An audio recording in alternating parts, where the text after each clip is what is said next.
Selamat sore rekan-rekan. Kali ini saya akan membahas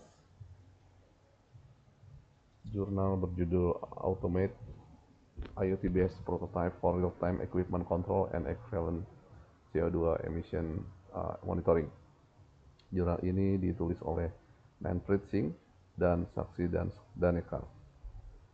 Jadi penulis ini concern pada output atau emisi gas buang CO2 yang dihasilkan oleh industri kecil yang tentunya sangat sedikit concernnya ya untuk memantau emisi gas buang.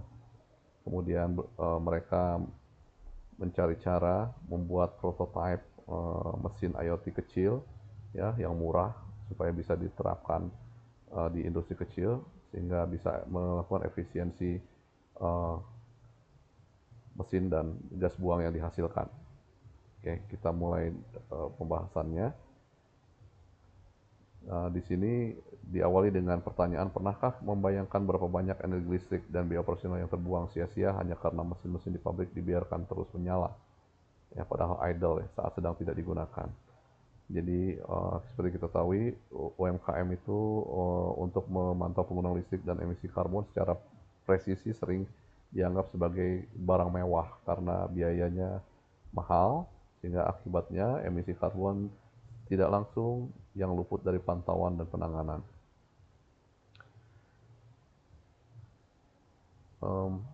Penelitian ini membedah solusi cerdas dan minim biaya untuk mengatasi pemborosan energi menggunakan teknologi IoT. Ini bukan konsep yang ribet, tapi sederhana dan impactful. Ya. Jadi poin-poin penting dalam jurnal ini, ya, saya akan bahas yang pertama masalah yang mau diselesaikan dalam jurnal ini. Yang pertama, emisi tidak langsung yang dihasilkan dan terabaikan dari penggunaan listrik. Ya. Banyak industri kecil fokus pada emisi langsung, padahal listrik yang dikonsumsi oleh peralatan elektronik menyumbang emisi karbon tidak langsung yang masif ke atmosfer. Selanjutnya, pemborosan waktu idle. Mesin industri seperti bor atau konveyor seringkali dibiarkan menyala terus-menerus selama berjam-jam, bahkan saat operator sedang beristirahat atau menyiapkan bahan. Ya, tidak adanya real-time visibility untuk operator mengakibatkan inefisiensi operasional yang diam-diam mahal. Lalu mahalnya sistem monitoring tradisional. Perangkat pemantau emisi konvensional membutuhkan biaya tinggi dan instalasi yang rumit, menjadikannya sulit dijangkau oleh manufaktur skala kecil atau UMKM. Kemudian di jurnal ini menawarkan opsi solusi, ya, yaitu prototype IoT low cost dan smart control. Jadi peneliti merancang sebuah prototipe berbasis IoT yang tidak hanya memantau emisi secara real time, tapi juga langsung mengendalikan mesin secara otomatis untuk meminimalkan idle running.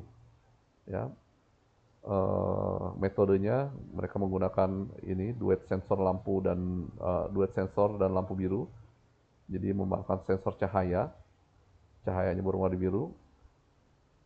Kenapa berwarna biru? Berdasarkan ujian dinamis, warna biru memberikan respon puncak paling tinggi dan stabil dibandingkan UV, hijau, atau merah. Kemudian ada microcontroller ESP32, ya, ini yang hemat energi dan sudah terkonektivitas dengan WiFi, jadi bisa mengirimkan data langsung ke cloud server. Kemudian diterapkan mekanisme otomasi cerdas, sehingga saat bahan baku diletakkan di mesin, bahan tersebut menghalangi cahaya sensor. Sensor langsung memberi sinyal ke relay untuk menyalakan mesin, ya, dengan jeda aman 2 detik bagi operator. Selanjutnya disediakan dashboard real time. Jadi semua data konsumsi energi dan kalkulasi emisi dikirim ke server via Wi-Fi sehingga bisa dipantau langsung oleh manajemen lewat grafik visual yang interaktif. Poin selanjutnya, poin ketiga, ini kita bahas ukuran keberhasilannya ya atau impact-nya. Jadi yang pertama, hasil pilot study-nya hanya dengan mengautomasikan kontrol satu unit mesin bor, waktu mesin idle terpangkas menjadi 24,01%, yang otomatis menurunkan konsumsi listrik dan emisi CO2 sebesar 24,02%. Hasil pengujian sistem secara menyeluruh, pertama, waktu operasi motor. Pada sistem konvensional motor menyala hingga 100 menit, namun dengan sistem IoT otomasi, waktu kerja efektif dipangkas menjadi hanya 9 menit saja untuk menyelesaikan tugas yang sama. Waktu operasi emisi karbon terpangkas drastis dari 309 mg CO2 menjadi hanya 53 mg CO2, sehingga penghematan sekitar 80%, ya lumayan luar biasa. Proyeksi dampak masifnya, ya jika sistem murah ini diterapkan pada klaster 300 eksportir kerajinan tangan skala kecil, potensi pengurangan emisi karbonnya bisa mencapai 121,6 ton CO2 per tahun.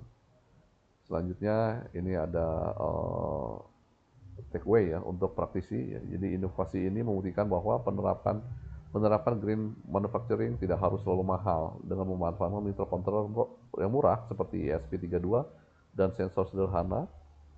Industri manufaktur skala kecil bisa melakukan retrofitting untuk memangkas biaya listrik sekaligus berkontribusi nyata pada pengurangan jejak karbon global. Di kekuatan paper ini, yang pertama simple tech, high impact. Ya.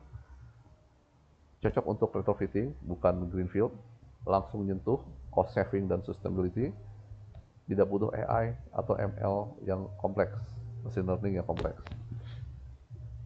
Namun begitu ada keterbatasan, ya, jadi ini masih level prototype, kemudian belum dibahas juga reliability di lapangannya bagaimana, integrasi ke ERP atau MES, dan human adoption-nya bagaimana. Jadi penutup, ya, paper ini memberikan reminder penting bagi kita bahwa sustainability tidak selalu butuh teknologi canggih, kadang cukup dengan make machine stop when not needed. Nah, dan jika dikaitkan ke supply chain, manufacturing sangat dekat dengan konsep lean, eliminate waste, energy efficiency, smart factory, smart and green factory and warehouse. Ya. Nah, jadi bagaimana nih teman-teman yang bekerja di industri manufaktur, IoT atau sustainability, apa di tempat kerja kalian sudah mulai mengadopsi teknologi itu hemat biaya seperti ini, atau masih banyak mesin yang dibiarkan menyala tanpa beban? Next, saya akan coba review yang lain. Demikian dari saya. Terima kasih. Selamat sore.